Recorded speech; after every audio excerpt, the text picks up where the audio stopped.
Hello, my name's Andy Sandham, so I'm going to quickly talk you through the BA Honours in Games Design over here at York St John University. So if you come to one of the open days, you'll probably have met me. My name is Andy Sandham. I'm the subject leader in game design. So I've spent 11 years lecturing at award-winning universities in game design. Prior to that, I spent about 20 years in the game industry as a concept artist, script writer, but primarily as a level designer. I kind of started that focus on the original Tomb Raider series of games when I was a level designer, scriptwriter and artist. So that's kind of where the focus of the course lies. It's to do with design. It's not really an art course. Just wanted to get that up front. Okay, so with that in mind, we've also my colleague is also a experienced developer. Andy Gibson, he's more of an indie developer, so he's still producing games.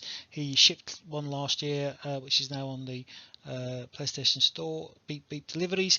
So Andy kind of focuses more on Unity and indie game development. I'm kind of a bit more single to AAA with regards. I'm utilising Unreal and he's utilising Unity.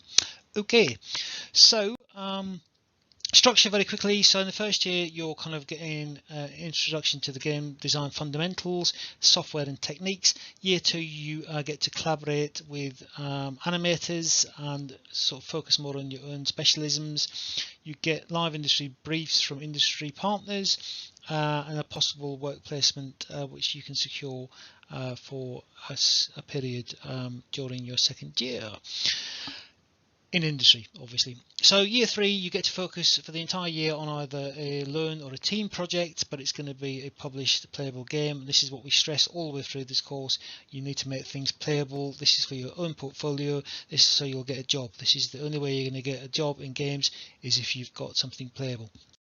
Okay, with regards to collaborative project, this if you look top left, that's the animation studio. So this is a collaborative project between gamers and animators last year. It's a VR project where you're a poltergeist attempting to disrupt a play, which you can see in the top right. So this is a VR project.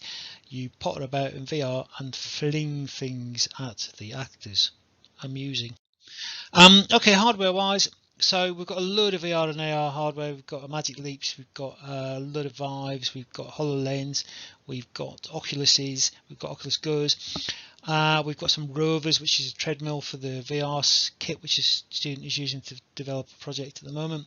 We use the VR kit for motion capture, so for cutscenes, etc. We've got massive PCs. In dedicated spaces.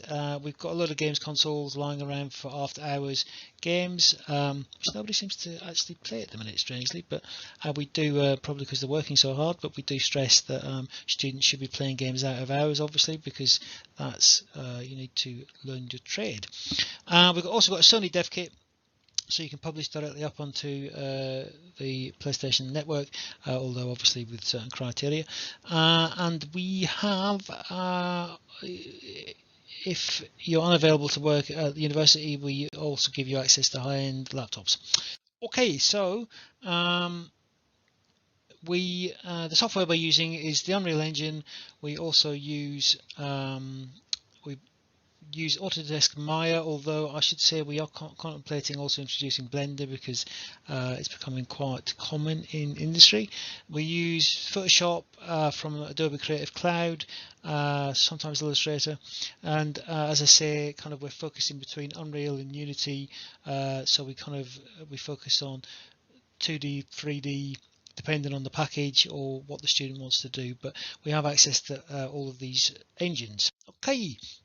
So from the perspective of the course, what we're really looking to do is train you as a designer. This is the core focus of the course. It's quite unique in that way, but that's what we're good at and that's what we do.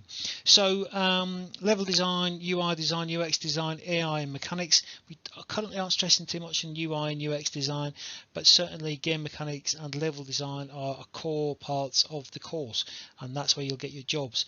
Visual scripting, we're teaching in Unreal, blueprints. So we also look into production, as in producers and assistant producers. Andy Gibson, as I say, looks at freelance and indie, so he's taken the second years through that process at the minute, and they're creating some interesting little games. We look at 2D art in the first year, we look at 3D art, we can support you in those areas, but it's not an art course, and we do stress that. Okay, so as I say, we're focusing entirely on game logic, so we move through from the basic game components, objective, challenge, reward, teaching the player, game mechanics, challenges, through to kind of in your third year, you're moving on to looking at very detailed game design documents. This is from a kind of masterclass from Guerrilla Games.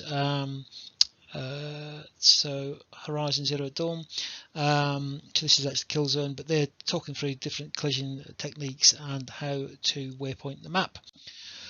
We've got a lot of industry links, so we've got through Game Republic, we're a member of Game Republic, so we have some quite close partners. We've got Revolution Software, it's just around the corner, so they pop in occasionally. We've got Team 17 down the road, so we do a lot of play testing for them, so it's good contacts for the students.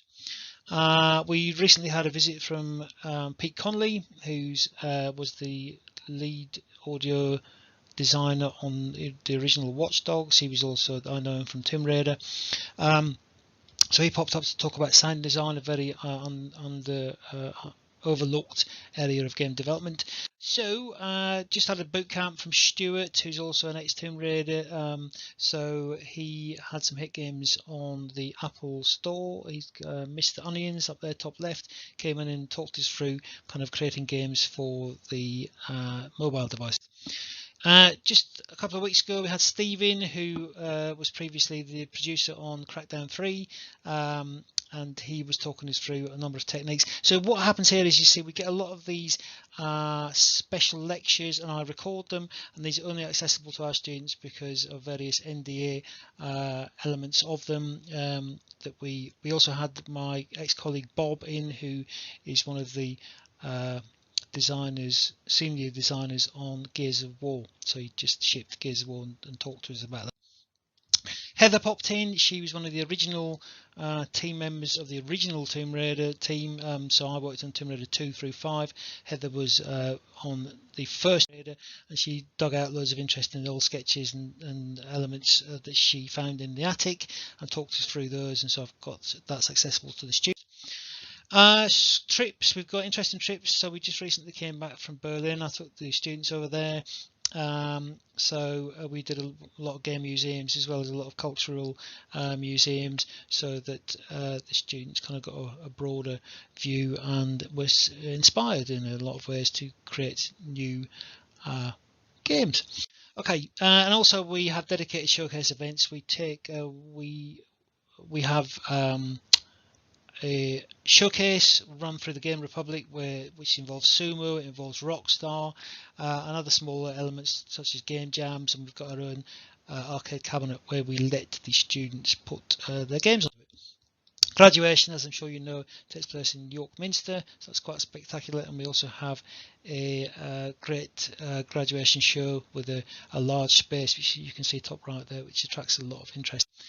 So our USP really is to keep a small cohort that we teach very intensely, so the classes are not large, and that is very important to us because we want to focus very specifically on making the best students, the best design students, and what we want to get for you is a industry ready portfolio. So that is vitally important. We get you something playable in a portfolio that you can then basically take out into industry where people can play your game, and then you get a job.